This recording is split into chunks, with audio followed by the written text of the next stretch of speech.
Remember how we used to say, so we should just have a camera on us all the time? That's what we're doing!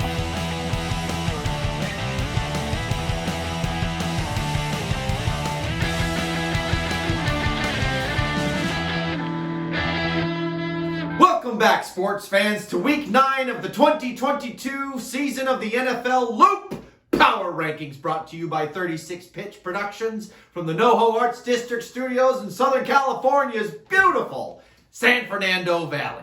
I'm Brian Bird. And I'm Matt Vega. Another week where up was down, right was left. The Eagles continue to win, and Tom Brady continues to lose. There were several close games in our little league, and the playoff race is starting to take shape in the bloodbath between the middle six as we work our way to Week 10. So without further ado, let's make like an unmedicated Kanye West topical in front of a towering word vomit sundae of divisive rhetoric covered with racist comments, sprinkled with anti-Semitic remarks, and a giant red self-destruct button on top, and dive in.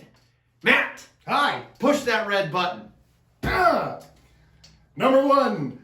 Another week, another victory for the Cuppets as he defeated the last place pick six sucker 115.5 to 107. This matchup had all the drama as Clint trailed on the scoreboard and the projections for most of the afternoon, but managed to avoid the upset. Lamar Jackson got a W and only managed 18 fantasy points on the day. Zach Ertz had a solid 15-point day at the tight end spot. Michael Pittman is suffering along with the rest of the Colts offensive players who are devoid of a QB and only turned in 5 points on the day. But it was Cooper Kupp to the rescue as the star wide receiver put up 30.5 points to save the upset. Brian, Cooper Kupp! Cooper Kupp! I love to see it. Love to drink out of that Cooper Kupp. He's the only thing happening for the Horns right now.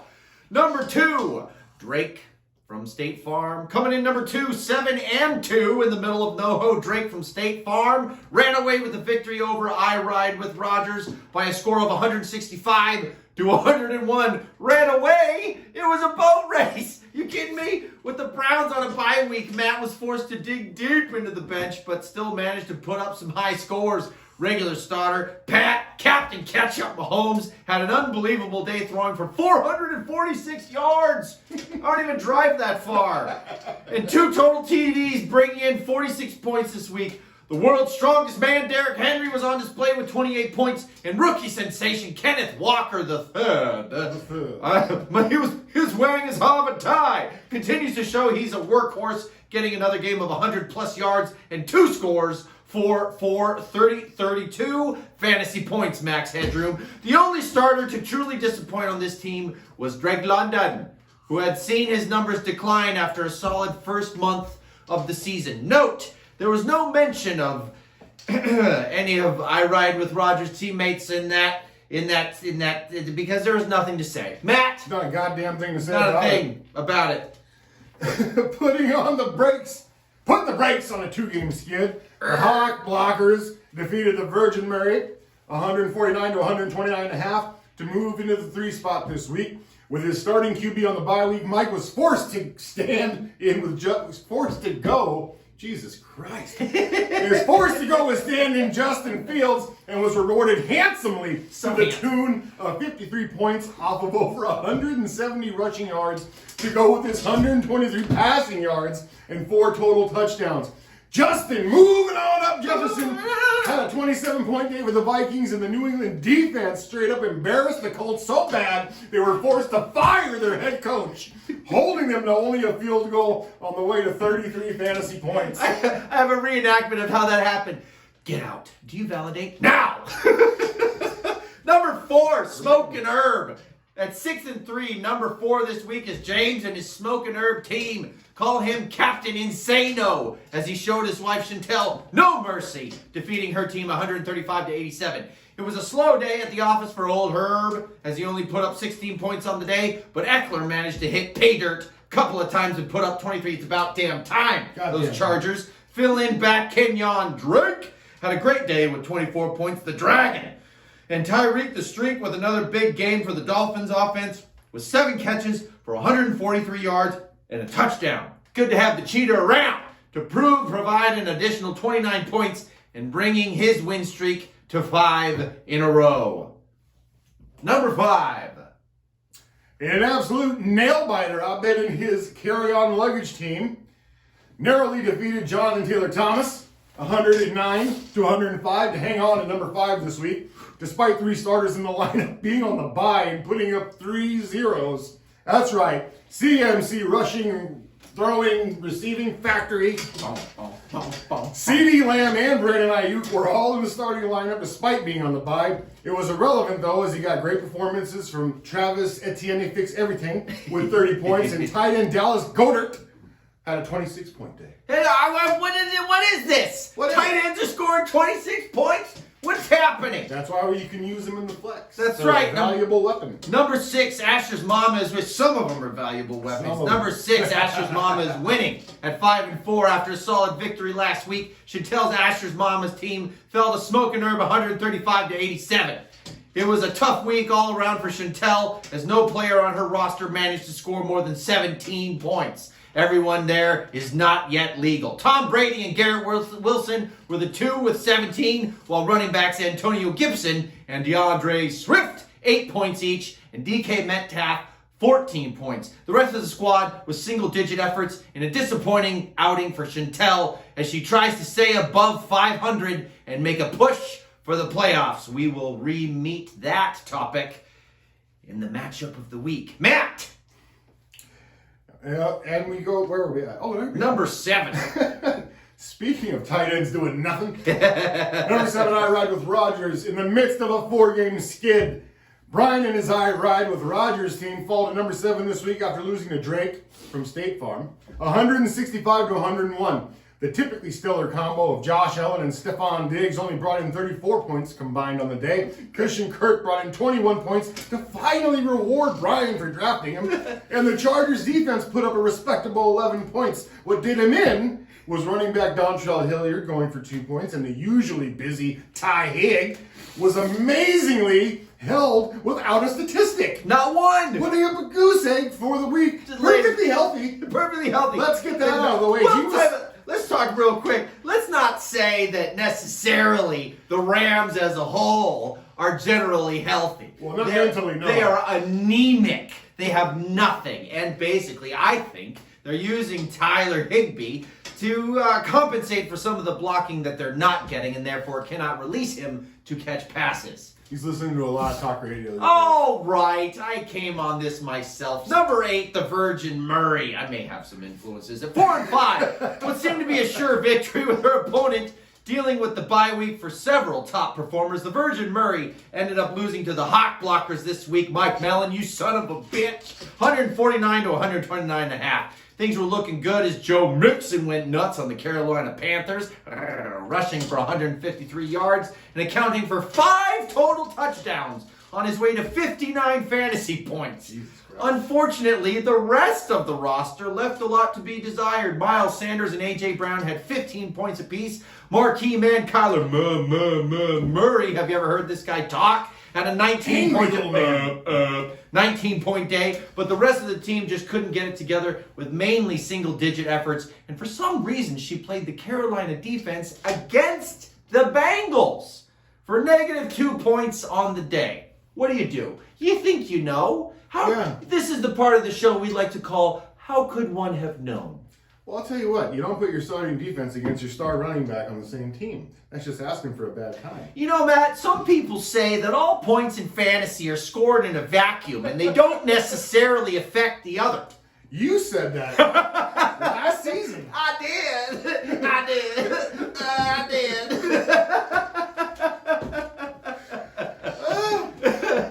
Number 9, Matt. Jonathan Taylor Thomas. Yeah. Back to that old familiar feeling. Jonathan Taylor Thomas has now dropped 2 in a row after being defeated by carry-on luggage, 109 to 105. The pair of wins was nice though when it happened, didn't it? Oh man, feel good. Joe Burrow continued his up and down season with a middle-of-the-road 22 points. Tyler Lockett had a 17-point game, and the Swiss Army knife Cordero Patterson was back in action for the Falcons as the primary weapon, putting up 17 points of his own. It's probably going to take winning out and some extra help for Eric to have a chance for playoff hopes, but still technically, mathematically, technically in it. Hey, and why not? We want this for you. Yeah. You know, we want this for you. Don't give up hope, man. Yeah, hang in there, buddy. Number 10, pick 6 sucker, the horned one, the devil's mark at 2-7. Barry almost pulled off the upset of the year as he went the distance with the first place Cupettes, losing by a score of 115.5 to 107 to come in at 10th this week. Kirk Cousins had a 19-point day after barely defeating the Commanders. Rookie running back Dameon Pierce continues his breakout season with another 18-point day as the Texans' only offensive weapon not named Brandon Cooks. Cookie! What the hell happened to him? And TJ Rockin' Sock Soap Jock Doc Hawkinson. He was the only able to hit pick 6 wide receiver. What the fuck did I just say? TJ Soap Sock Rocket Jock Hawkinson had a 16-point day in his first game as a Viking. And the shine came off QB PJ Walker as he was only able to hit pick 6 wide receiver DJ Moore for 2 catches and 24 yards to deliver a 4-point game. Sorry about that. DJ Moore's been on a tear, and 4 points is just shitty. It's too bad. It sucks. No matter where Carolina goes, they get a little spark of quarterback life. Yeah. You know, Darnold last season had those first 4 games where he came out, just killed everybody, and then showed himself. You're right. And then we all understood, oh, it's Darnold. Yeah, it's that part in the season where everybody comes out and everybody's ready to win the Super Bowl. Yeah. Everybody's got a chance in the playoffs. And now everything's starting to taper off. And this year it was Baker. Yeah, that's and right. He comes in, you're like, oh, fuck, we're going to do great with Baker. And they did okay. They were moving the ball. And then he gets hurt. And PJ comes in. Oh, shit, PJ won the game. He's the savior. No, he's the 8-year journeyman who's almost 6 feet and can hardly throw harder than me. Yeah. But, man, he's out there doing it. Yes, just playing his balls out, you know? All right. Number 11 and 12, we combine these ones. Wait, why not? Because it was a game battle at the bottom. Yeah. It was Dane Amalche versus New Braunfels House of Pain, 2-7 versus 1-8. It was the battle of the bottom as number 11 Dane defeated number 12 New Braunfels House of Pain, 115-72. Dane jumped up 1 spot with the victory and was buoyed by Devontae Adams' big 38-point day. The rest of the squad was mainly single-digit efforts aside from from Tyler Heineke and his 16 points, and Noah Fant had a solid 14-point day at tight end. As for New Braunfels, well, welcome to the cellar, fam. Chris Godwin had a 10-point day. Ramondre Stevens is the keeper of the squad with another 16-point outing, and Matt Stafford continues his struggles with a 15-point performance. No one else on the team earned double digits, and the KC running back combo of Isaiah Pacheco and Clyde Edwards-Helaire only netted a combined 4 points. And now, ladies and gentlemen, it is time for the matchup of the week. Now, I know what you're thinking. The highlight of the week is probably going to be the contest between the first and second place teams as they're facing each other today. The Hawk Blockers, Mike Melon, you son of a bitch, and Big Papa Pump, Clint, holler, if you hear me, and his Cupettes, show me those puppies, right? Now, just to clarify, before we get too far into this, it's the number 1 and the number 3 teams. Because I'm right in the middle of That's right. Yeah. That's right. Sorry I'm about the that. meat. That's right. I'm the meat in this sandwich, The meat in this man's sandwich. But they're very close. And well, here's the thing. The people who are interested in this matchup are probably the same people who continue to be interested in watching Elon Musk and Jeff Bezos have a pissing contest high above the fields of Mars atop the terraformed electric fence. Let me tell you why this is not interesting. Nobody's gonna care. Nobody is going to touch these two, guaranteed. They're gonna be in the playoffs, so it doesn't matter. It's gonna be a snooze fest. Nobody's gonna be sitting there waiting to see who has the bigger scrotum. But I'll tell you what is interesting. And as my good friend and co-host Matthew Vega can attest along with myself, nothing is as interesting as violence between siblings. And that is why this week's highlighted contest brought to you by Garbage Pail Kids. The cards for kids too poor and not smart enough to collect baseball cards. In fact, that one's and vivid imaginations. Yeah. That's right. That's right. This week's highlighted contest brought to you by Garbage Pail Kids Cards is between Asher's Mama is Winning and the Virgin Mary. Ladies and gentlemen, it is the battle for the O'Toole Sigil. A hammer and a wrench ratcheted together a bunch of couple of nuts. It's one hell of a flag. Now, it appears as though Cincinnati, Ohio was pulling the strings on this contest, leaving Sage's battle cats Joe Mixon and T. Higgins on a bye week, and Chantel's beloved Raja Jamar Chase on the injured reserve. Currently, a plus 20% win potential is with Asher's Mama, but as we all know, this season is birth of the devil.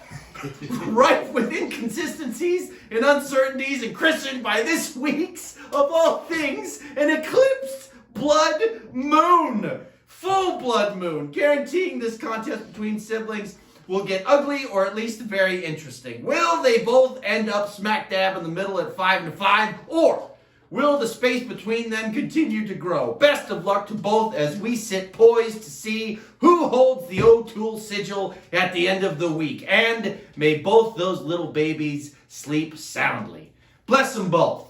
Matt, Yeah. now I give you the forecast, Matthew Vega. Hi, it's Hi, me again. that's right. All right, we got a Matt lot. Vega with the weather. We got a lot of interesting matchups coming at you guys. Not really though. As Brian mentioned before, the least interesting, the hot bloggers and the cuppets. Fuck both of you. Yeah, that's really how much you want to invest. Yeah, you guys are gonna score points. Yeah. Somebody's gonna have a loss. Hopefully it's Clint to kind of mush us all in the top Yeah, it'd three. be nice if you lost one. Just one. Just one. And then we got New Braunfels House of Pain at 1-8 versus I Ride with Rogers at 4-5, who's just clawing for that playoff berth, making sure to stay at 500 or better. I'm so desperate.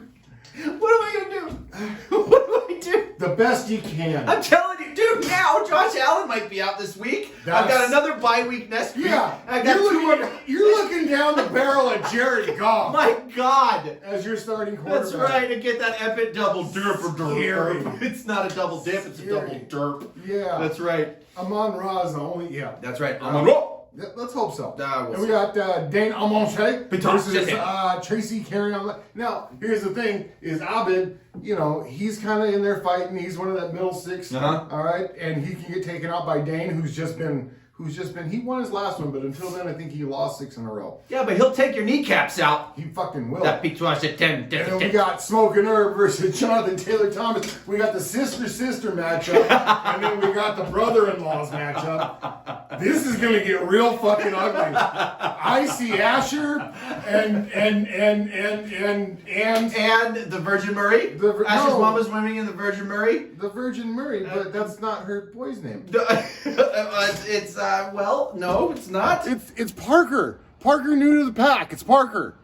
Either way, what I'm seeing is infants with spears and headgear battling it out alongside you. Yeah, I can say whatever I want. Besides, I got the called Toddlers. Pardon me, toddlers. They're older now. That's right. All right. And What is the name of that book with Piggy and fucking Lord of the Flies. Lord of the Flies. Yeah. That's right. That's what it's gonna be. Classic literature. That's right. All right, and then our last matchup, Drake from State Farm versus Pig Six Sucker, who is always looking dangerous but can't seem to get a fucking win. And my guys are off the bye week, so good luck to you, Barry. I hope you don't shit the bed. That's right. The Horned One. Ladies and gentlemen, I'm exhausted. Thank you should be. for joining us. My face is tired. We put a lot of effort into this. Look how much fun we're A lot having. of time. Sure, nobody's watching, but look how much fun they're having. And that's what it's all about. Really, it's what's in your heart because it's not what you do, goddammit, it's how you do it. That's right. Courtesy of Nick Nolte. That's right. Ladies and gentlemen, thank you for joining us. Who am I talking to? The ladies and gentlemen. That's right. To week 9 of the 2022 NFL season of the Loop Power Rankings, brought to you by 36 Pitch Production in from the NoHO Arts District Studios in Southern California's beautiful San Fernando Valley. I'm Brian Burns. And I'm Matt Vega. Until we talk to you again next week, take care of yourselves, be kind to each other. We'll see you next time. Don't forget to set those rosters.